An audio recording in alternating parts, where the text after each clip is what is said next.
What's up, guys? Nuance Bro checking in, and today we're going to be talking about a segment from Tucker Carlson where he talks about crime in Houston, Texas. Now, I don't think it's a big secret that I'm a big fan of Tucker Carlson. He's probably my favorite person on cable television when it comes to covering news and politics. So I'm going to get my personal bias out there and up front. In fact, I hope one day to make it onto Tucker Carlson's show, which is why this segment might come as a bit of a surprise because I was a bit surprised by it as well. You see, Tucker Carlson went on his show and he made some claims about crime in Houston. So let's take a look at the clip and see what he talks about. Good evening and welcome to Tucker Carlson Tonight. Houston, Texas is one of the rare, nice, big cities left in this country. A little hot in the summer, but great people, very pretty neighborhoods, and a lot going on. Thanks to the energy sector, biotech, and aerospace, Houston has an enormous and still robust economy. It is hardly some dying mill town in the Northeast or the upper Midwest. Your kids might want to move to Houston someday, maybe after college. It's not Baltimore. But all of a sudden, Houston, Texas is starting to look a little bit more like Baltimore. Crime in Houston has gotten scary. The murder rate there has risen by more than 50% in just the last year. It's bad. So here Tucker Carlson's right. Homicides in Houston have been going up significantly in the last year. It's amazing this is happening in all places in Houston, and what's so telling about this crime wave is how recently it began. Murders in Houston started to spike in a big way after Joe Biden became president. Why is that exactly? Very simple answer. Joe Biden opened the southern border. Texas shares more than 1,200 miles of border with Mexico. There is a brutal cartel war underway in Mexico right now. It's been going on for a long time. Many of the combatants in that war have now moved north into Texas. They brought drugs with them. They've also brought machine guns. This fall, a felon opened fire on Houston police officers with a fully automatic rifle. Now, you hear a lot about assault weapons, but the truth is authorities don't see fully automatic weapons very often. They are heavily regulated and typically they're owned by collectors. But automatic weapons are very common in war zones, and there is a war in Mexico. So with no border in place, the cartels are bringing their armaments here. Watch this firefight in Houston. Dion, it's Houston Police. Let's do this thing.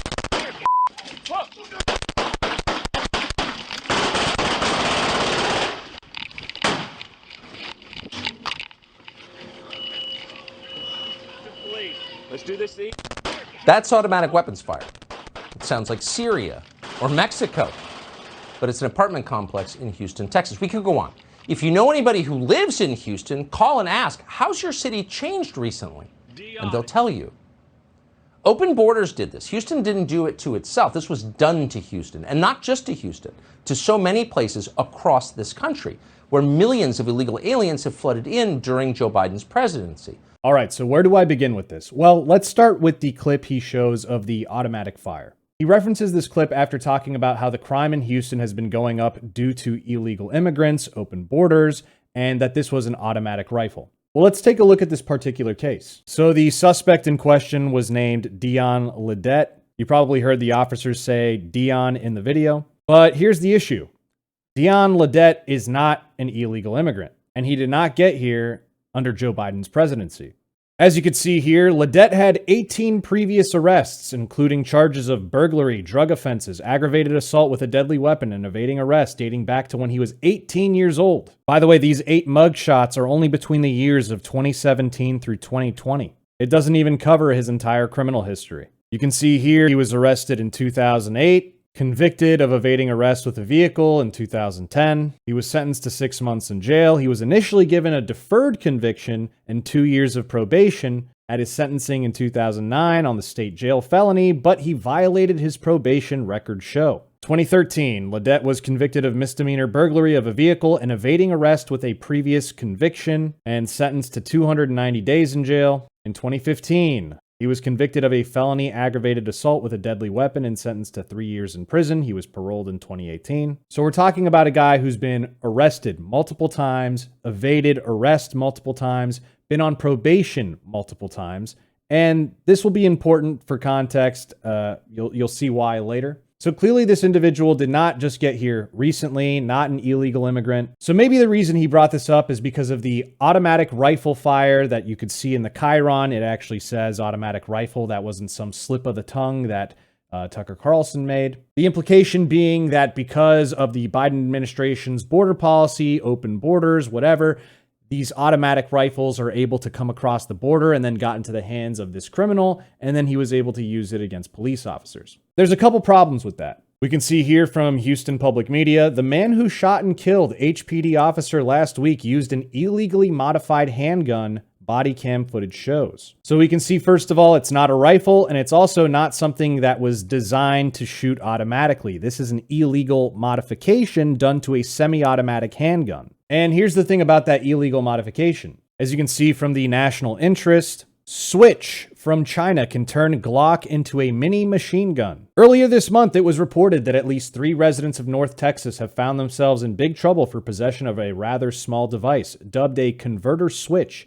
It attaches to the end of a Glock handgun and illegally transforms the regular semi-automatic only firearm into a fully automatic machine gun. And they talk about how the ATF classifies these as machine guns under federal law. And as you can see here, the Switch isn't exactly new, and it has been imported to the United States from China for more than a decade. It was in September 2017 that the Firearm blog even reported that the Switches were being sold via online retail giant Amazon.com. Here you see another article from Dallas Morning News talking about the same phenomena. Fads crack down on cheap parts sold online that illegally turn pistols into machine guns. And here you can get a sense of what this switch looks like. It goes on the back of a Glock. So this isn't really an issue of an open borders policy of people smuggling these in from Mexico. I'm sure that happens, but that is not primarily how people are getting these in their hands. It's coming in from China. It's coming through postal service. It's being shipped internationally, not coming across our porous southern border. So I found this to be a really weird example for Tucker Carlson to highlight, and for his team to claim it was an automatic rifle when it was actually a semi-automatic handgun converted into a machine gun and still not a rifle at that point. I was quite surprised at how poorly researched the segment was. And before we take a look at the statistics that actually highlight who is committing the crime in Houston and increasing the crime in Houston, I want to go back to this particular individual that fired the automatic fire at the police officers and take a look at what happened there. Because I do think this is a good case to highlight because it actually is indicative of why we're seeing these types of crime increases in a city like Houston, not just Houston, but of course nationwide. Here we can see a Twitter post from the Houston Police Officers Union where they've posted this picture and they say, "Judge," in quotation marks, "Greg Glass's short tenure in Harris County's 208th District Court has been an overwhelming failure. Greg Glass does not care about criminal justice nor the safety of our community. This isn't the first time he has made the news for the same behavior. Hashtag Greg Glass gotta go." And here we can see a bond condition violation report signed by Judge Greg Glass, the judge right here.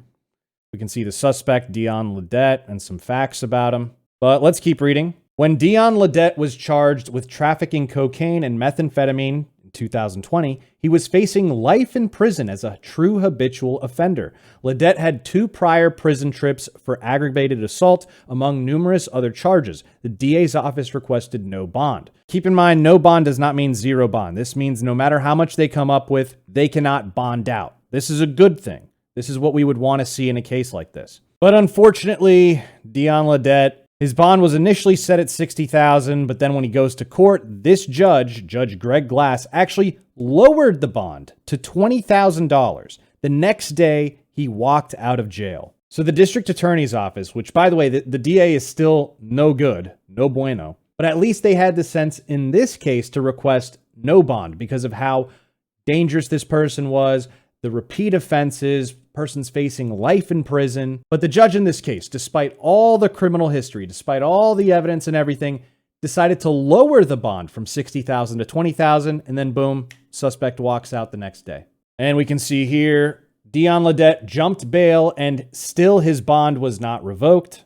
Ledette went on the run and was never seen in court again. Judge Greg Glass doesn't care. That's one less case to avoid seeing on his docket. More than 1,000 plus felony warrants exist in Judge Glass's court. And then, of course, we know what happens next when he shoots at the officers, kills one using that illegally modified pistol. It would have been nice if Tucker Carlson actually covered the terrible job that this judge is doing, this total abdication of duty. It would have been nice if Tucker Carlson covered the complete lack of lawlessness, not just from the criminals on the streets, but from the judges in the courtroom. Because that's where a lot of the problem lies these days. It's in the district attorneys who refuse to prosecute. It's in the judges who refuse to impose serious bonds and release criminals back into society constantly. And of course, we're going to get into more reasons later on in this video. All right, so we determined that in this particular case, the individual wasn't an illegal immigrant, wasn't using an automatic rifle, but an illegally converted semi-automatic handgun. The guy had a lengthy criminal history that went back well over a decade, so this probably isn't related to Joe Biden's border policy. But what about the broader point in general? Well, let's focus on different aspects here.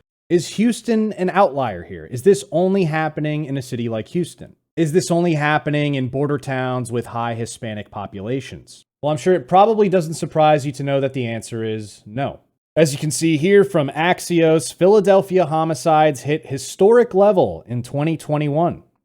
So we can go all the way back to the 1960s, even through the most dangerous eras in the United States, the 1980s, the 1990s. Most dangerous, at least in recent memory. But the record has been set in 2021 in Philadelphia. The city saw 561 homicides last year, its highest total ever, police told Axios. Now, are we to believe that Philadelphia is also having this giant problem of illegal migrants coming in there and raising the crime rate significantly? Is that what's happening in Philadelphia? Let's take a bit of a closer look at some of the data for Philadelphia. As you can see here, between the lines, 80% of 2021 homicide victims were black, while white victims accounted for 18%. Not to mention half of the homicides were black men between the ages of 18 to 34. And of course, if you've watched previous videos of mine, you know that, for example, when it comes to homicides within a race, especially black people, about 93% of blacks are killed by other black people.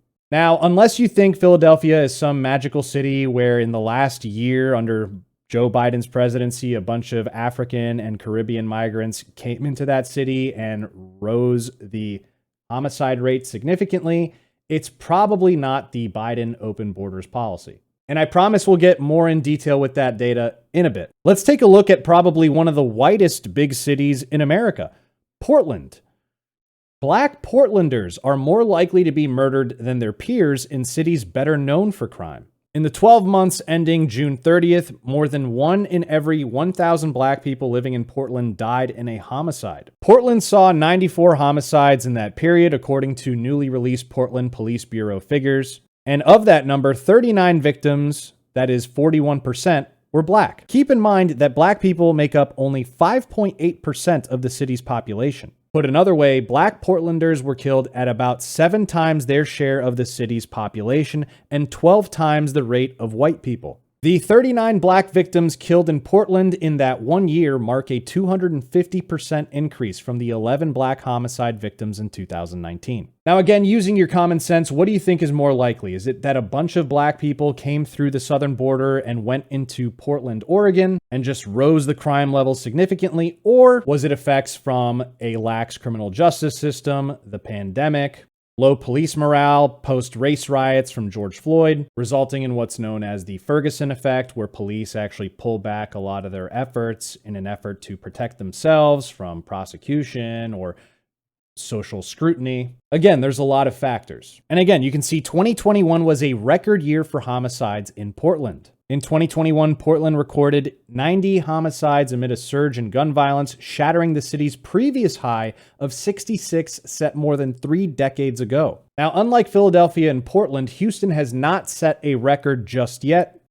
As you can see here, Houston homicides by year, the highest year is 1991, where there were 608 homicides. Keep in mind that the current population of Metro Houston is at about 6.6 million, whereas back in 1991, it was at about 3 million. So really, the number of homicides in Houston would have to be nearly triple what they are now in order to set a record when it comes to homicides per capita. But even total, there would still have to be well over 100 more homicides in order to beat that previous record, which frankly in 2022 might actually happen, so we'll see. Also, keep in mind that this drastic increase in homicides actually started before the Biden presidency under the Trump presidency in 2020, where we saw that 30% increase in homicides. As you can see here on US News, FBI, homicides increased by nearly 30% in 2020, FBI data revealed an unprecedented spike in homicides in 2020, but overall crimes declined since the year prior. And in fact, in 2021, homicides continued to increase in major U.S. cities, but at a slower pace than the year before.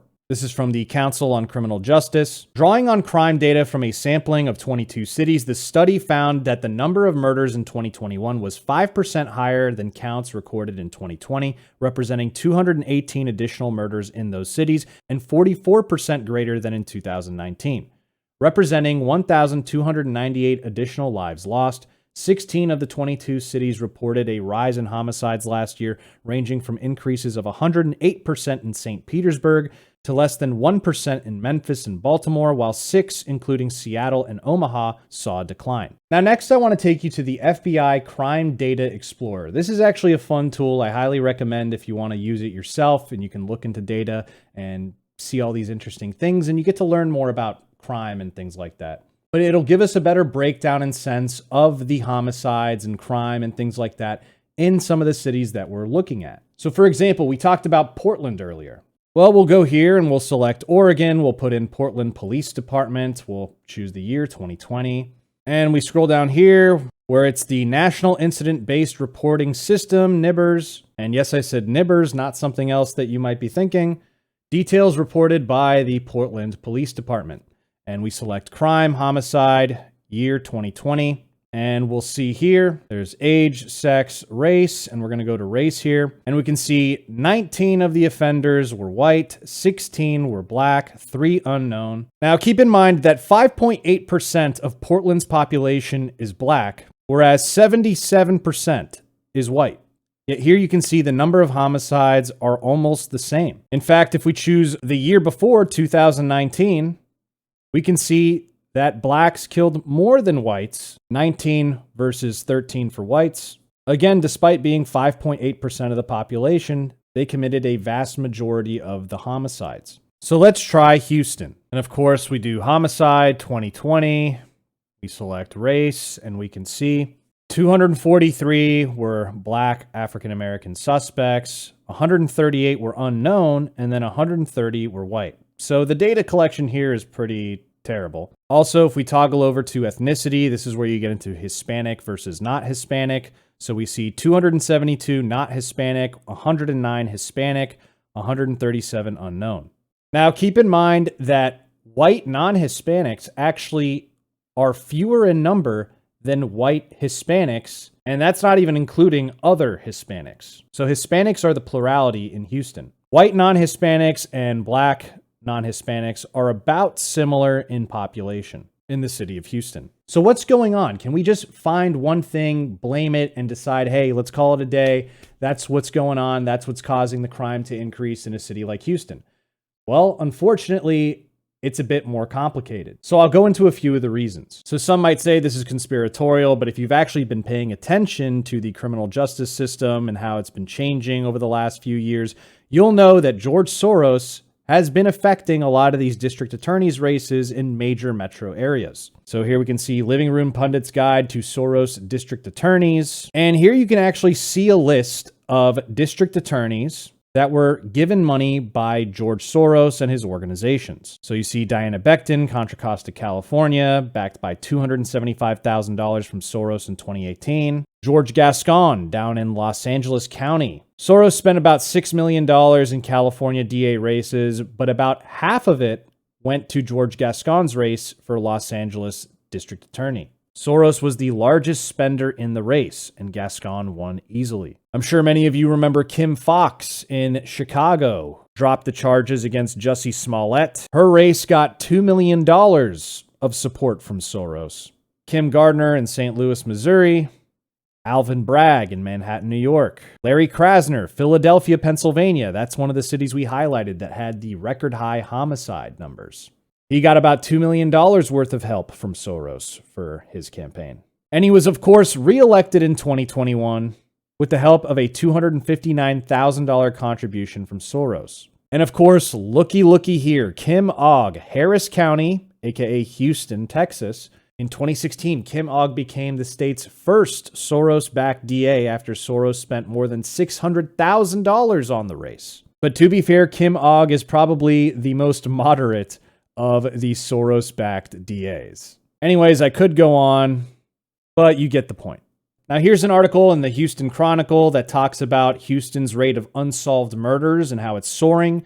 Experts say the police department is to blame. Keep in mind, this was written in late 2020, aka before President Biden came in. Houston police detectives are solving fewer cases, leaving criminals on the street and damaging residents' trust in police at a time when violent crime is surging. An internal audit and other records obtained by the Houston Chronicle show HPD's homicide clearance rates have plummeted from their high point a decade ago. Homicide detectives solved 89% of homicides in 2011. As of May, that number had fallen to 49%. In layman's terms, they solved 89% of homicides in 2011, whereas in May of 2020, they only solved about 49%. And here they get into some of the specifics about the numbers of the Houston Police Department, where they have slightly more than 5,300 officers, which is virtually the same size as a decade ago, despite the population increase of Houston. And you can see here, though the department's civilian workforce has shrunk from about 1,700 employees to about 1,100 according to 2019 numbers. Staffing plans from 2010 show HPD allocated 142 spots for homicide employees, including investigators, supervisors, and civilian staff. In 2018, the number grew to 154 positions. So they had more homicide detectives in 2018 than in 2010. But check this out. But in 2010, HPD had an 87% clearance rate with 268 murders. In 2017, police cleared 58% of 269 murders. So the murders were basically the same, but the clearance rate had dropped significantly, despite having more homicide detectives. Or homicide employees, I should say. One reason they cite is due to a wave of retirements of seasoned investigators, less cooperative witnesses, and fear of retaliation from violent killers. Veteran investigators also blamed the difficulty solving cases in recent months on the COVID-19 pandemic,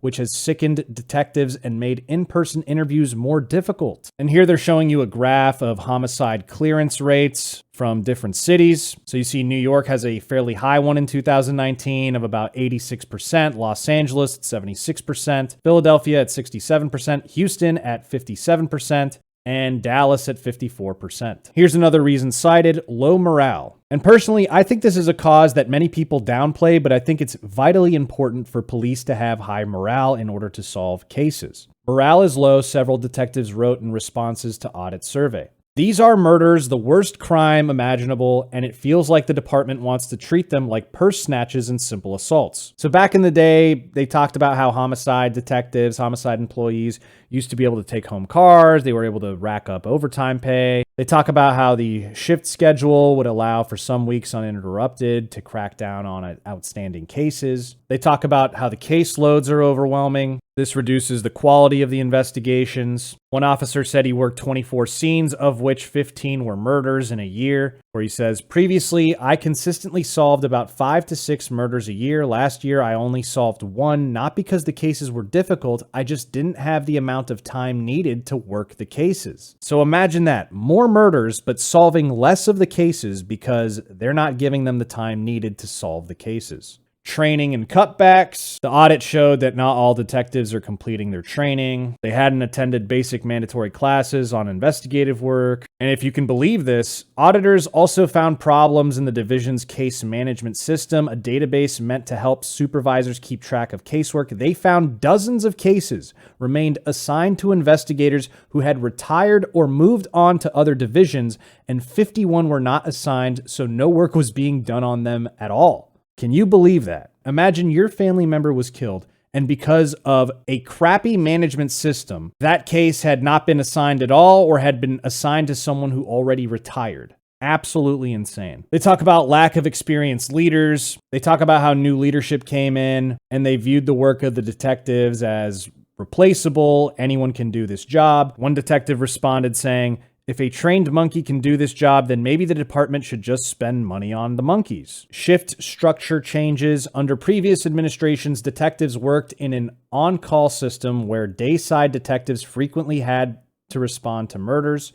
but in recent years, commanders put in place a 3-shift system. Now, when a murder occurs at night, detectives from the night squad respond to the scene, write up the incident, and then pass it off to day shift investigators. Quote, "Unless you make the scene, you don't own it," said Brian Harris, a former homicide detective. Homicide veterans said the switch, which they said was done to reduce overtime, degraded investigations. Leads dry up. Detectives spend more time rehashing stale scenes, looking for clues, witnesses disappear, and cases end up getting shelved as detectives rush to triage the newest killings. And just take a look at how much they reduced overtime budgets in the Houston Police Department.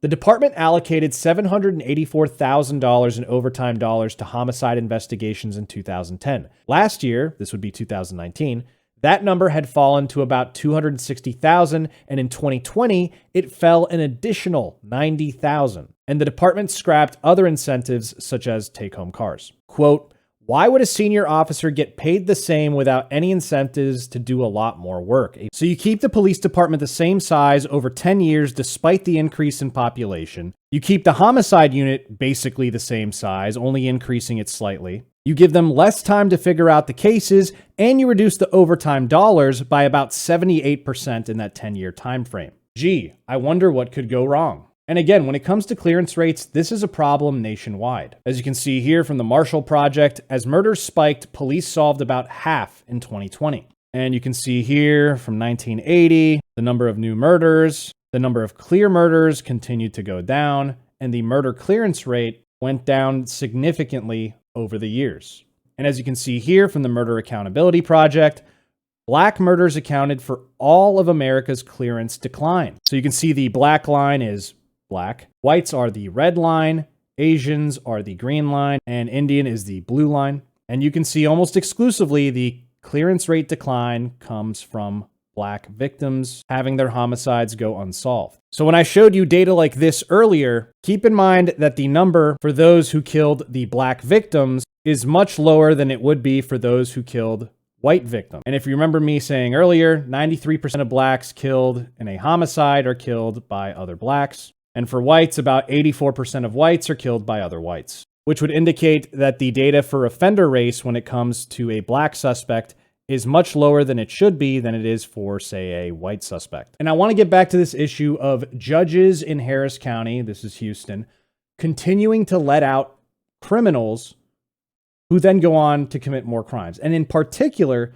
I want to highlight this. You can see here from Fox News, Texas's largest county sees more than 150 killed by suspects out on bonds, victims group says. Criminal suspects released on multiple felony bonds in Texas, most populous county, have killed 156 people since 2018, according to victim advocates who have criticized bail reform efforts that have seen some people charged with violent crimes and released back onto the streets only to violently reoffend. In Harris County, home to Houston, the largest city in the state, there are 113 defendants charged with capital murder that have been granted bond. This comes from Crime Stoppers of Houston. The group has been tracking statistics in the midst of a change in bond policies. Specifically, the Public Safety Institution tracks cases for suspects out on multiple felony bonds, including bond forfeiture and bonds for those released on their own personal recognizance, also known as PR. PR bonds don't require cash to get out of jail, but include restrictions such as GPS monitoring or drug testing. Check out this example. On December 20th, police in the Houston suburb of League City announced that a murder suspect out on Harris County bonds had been arrested for another killing.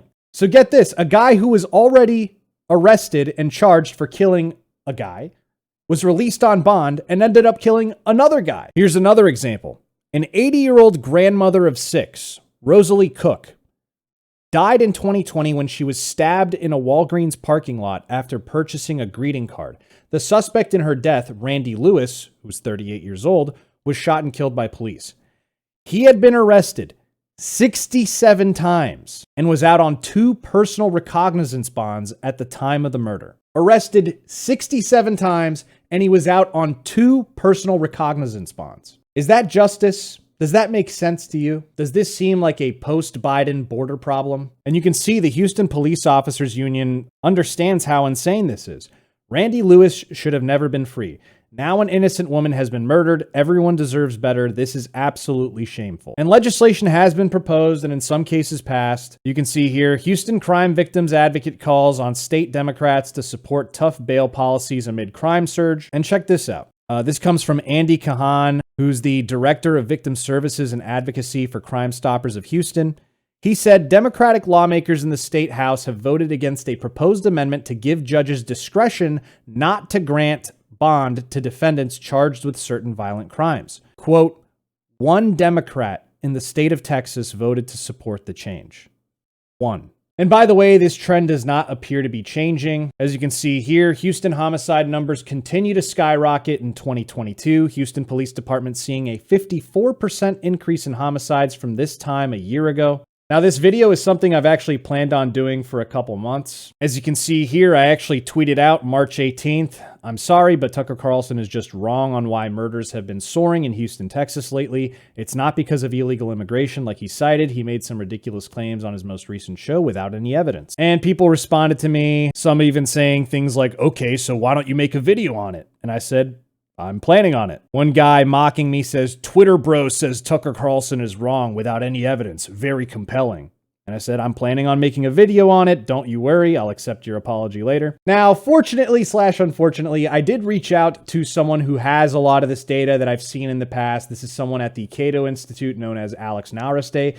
And I want to make it clear, this is someone I disagree with vehemently when it comes to the topic of immigration. He is more of an open borders guy. I am not. But despite our disagreements, I can have a cordial conversation with him. I've even had him on a Twitter space where we debated immigration. But I reached out to him with respect to this video that I wanted to do because I know he has a full Excel spreadsheet of the data that I'm looking for directly from the Texas Department of Public Safety. But after I told him about it, he published the story almost a couple days later. As you can see here on Twitter, May 4th, 2022.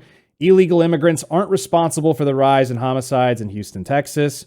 And if you scroll down, luckily, he does give me credit here. He says, thanks to Nuance Bro for pointing this out. By the way, we had a few exchanges about this. Which, to be fair, I didn't tell him not to publish anything. But, you know, I said I was going to do a video about it.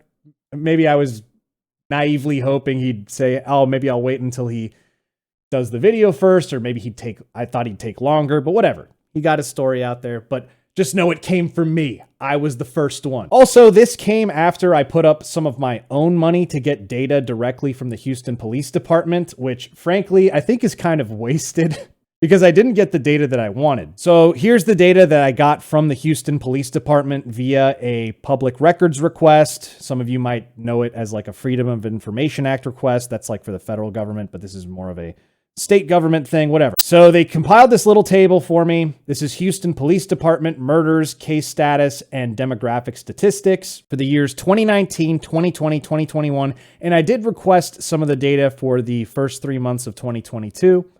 Although, as you could probably notice, the 2022 numbers are effectively useless, and I'll show you why in a second. But you can see this little asterisk on the bottom because I asked for immigration status, and they said, note, immigration status of persons is not tracked, which I found quite curious because it actually runs contrary to what I know about the state of Texas, which we'll get into in a second.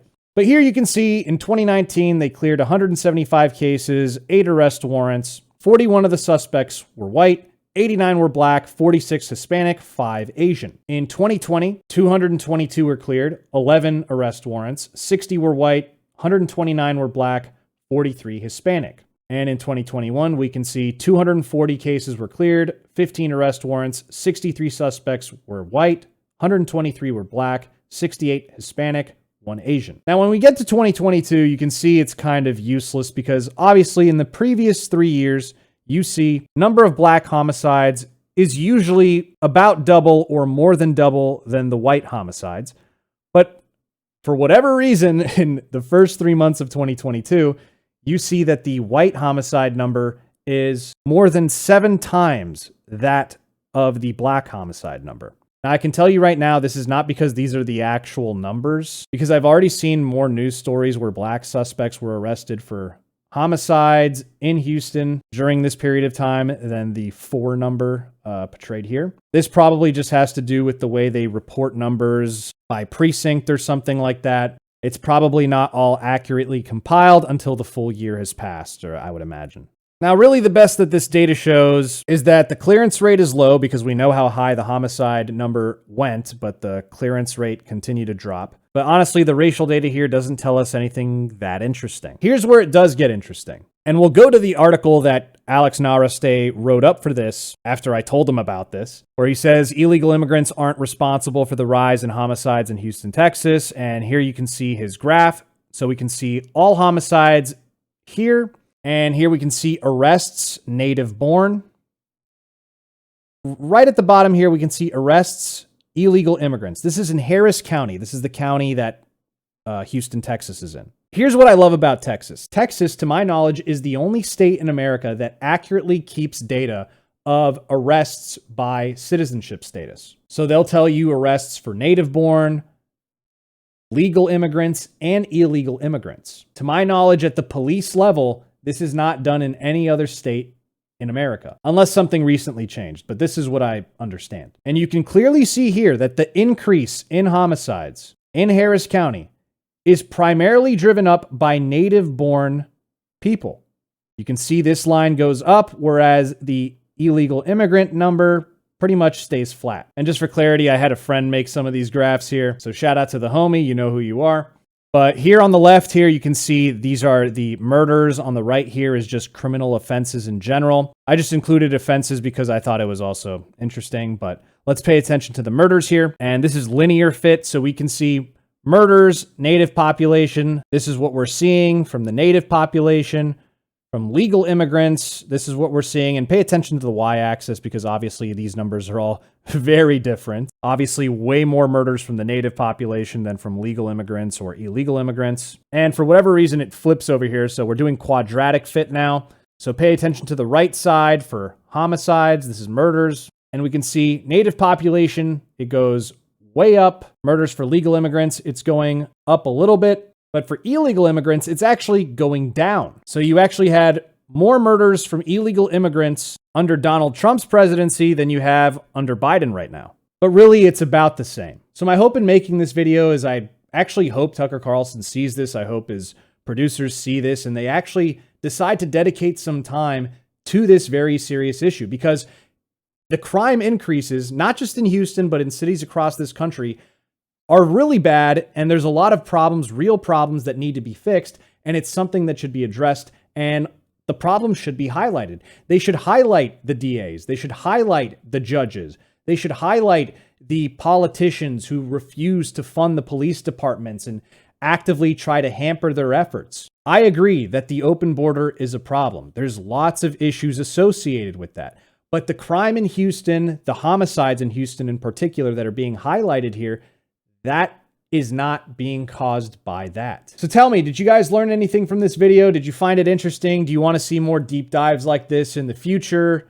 Let me know in the comments down below. Obviously, give the video a thumbs up if you enjoyed it. Don't forget to like, comment, and subscribe. Social media links are in the description box below, as well as merch. Support us at nuancebro.com/join, and I'll see you next time, bro.